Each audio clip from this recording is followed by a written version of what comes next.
વસો તાલુકાના અલિન્દ્રા ગામે સસ્તા અનાજની દુકાનના પટાવાળા મનુભાઈ સોલંકીનો આપઘાત।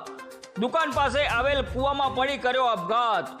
વસો નાયબ મામલતદાર અને સ્ટાફ શુક્રવારના રોજ દુકાન પર આવ્યા હતા, તે જ સમયે બની હતી ઘટના। આપઘાત પાછળ વસો મામલતદાર કચેરીના નાયબ મામલતદાર પંકજ મિશ્રા અને સ્ટાફ જવાબદાર હોવાનો પરિવારનો આક્ષેપ।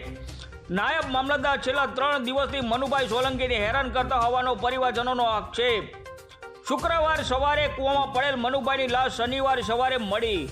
હાલ મૃતકનું પોસ્ટમોર્ટમ કરવાની કાર્યવાહી વસો CHC કેન્દ્ર ખાતે ચાલી રહી છે। ઘટનાને લઈ વસો પોલીસે એડી નોંધી શરૂ કરી કાયદેસરની કાર્યવાહી। રિપોર્ટર ભગવત ભટ્ટ, વસો।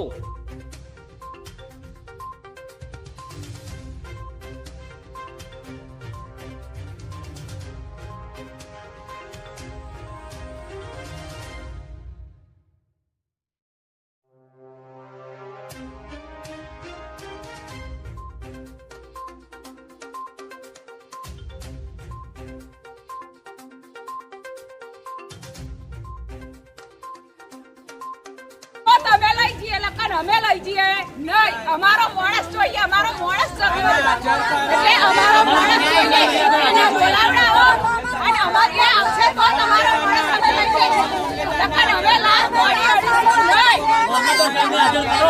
મામલતદાર સાહેબને હાજર કરો અહીંયા કર તો તમારી મોડી અમે લઈશું લખન અમે લઈશું નહીં રવા દઈશું એટલું બધું અમારા માણસને સોટવાચાર કરી આજે અમારો માણસ પડી ગયો। પોલીસનો સહારો કશું અમને હમણાં કોઈ સહારો નહીં મળ્યો અને આજે છ મળ્યો કાલે આખો દિવસ ના મળ્યો કાલે એની કાર્યવાહી થઈ હોત તો મારા ચીટો નીકળત કેમ આખો દિવસ કોઈ સંતોષપૂર્વક કામ ના કરી આપ્યું તો આજે એમનો છોકરો છે, કાલે ગામનો કોઈ પણ છોકરો છે, કોઈ પણ ગરીબના દીકરા નથી હોતા અને અધિકારીઓના દીકરા હોય છે।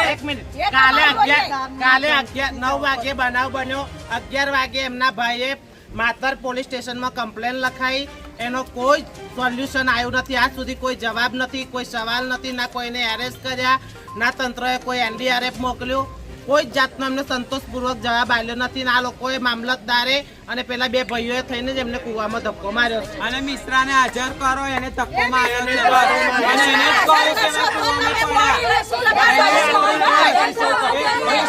પડ્યા હાજર કરો।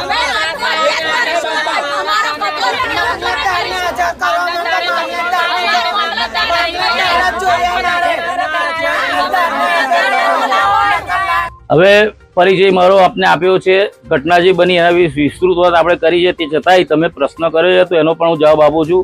હું ડેપ્યુટી પ્રમુખ છું વસો તાલુકાનો અને મને જાણકારી જે મળી એ પ્રમાણે કે 3 દિવસથી ડેપ્યુટી મામલતદાર MDMના છે, ઇન્ચાર્જ પુરવઠા મામલતદાર મિશ્રા સાહેબ, જે 6 વાગે 6:30 પછી એમના ઘરે જતા હતા અને કંઈક જે હશે વાત કરતા હતા સાઈડમાં બોલાવીને, અને બીજી દિવસ એ જે વાત કરી પછી મનુભાઈને એમના છોકરા એવું કહ્યું એક ચિઠ્ઠી લખીને તને હું આપું છું, એ ચિઠ્ઠી તું સાચી રાખજે, હું મળું ના મળું કે ભગવાનના ઘરે જતો રહો, પછી ચિઠ્ઠી મારી PSP ઓફિસ, કલેક્ટર ઓફિસ અને ગાંધીનગર સુધી તું પહોંચાડજે, જેથી કરીને મારા દુકાનદારોને ન્યાય મળે। દુકાનદારોના હિતમાં હું હવે કંઈક કરીશ। એ રીતે એમણે જે કંઈ કર્યું ખોટું કર્યું। અમારો તો પરિવારનો એક સભ્ય ઓછો થયો છે। ગઈકાલ સુધી આશા હતી, ગઈકાલ રાત્રે સુધી આશા હતી કે પરિવારજને અને અમારા પરિવારનો એક સભ્ય અમને આવતીકાલ મળી જાય, પણ જે થયું એ ભગવાનને ગમ્યું તે ખરું। પછી સવારમાં એવું હતું કે એમના બાબાએ ને એમના વાઈફે કહ્યું કે તો 9 વાગે અમારા ઘરે આવી ગયા હતા, ફોન કર્યો કે તમે દુકાન આવો।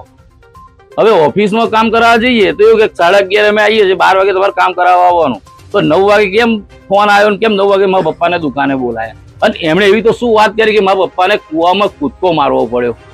આ ઘટના વસો તાલુકામાં બની છે, જે ખરેખર દુઃખદ છે। અમારો એક પરિવાર છે, FPS પરિવાર છે, એમાં અમે એક પરિવારનો એક સભ્ય ખોયો છે। બહુ દુઃખ છે, ખૂબ જ દુઃખ છે। મરણજાનું નામ શું છે? મનુભાઈ રાવજીભાઈ સોલંકી।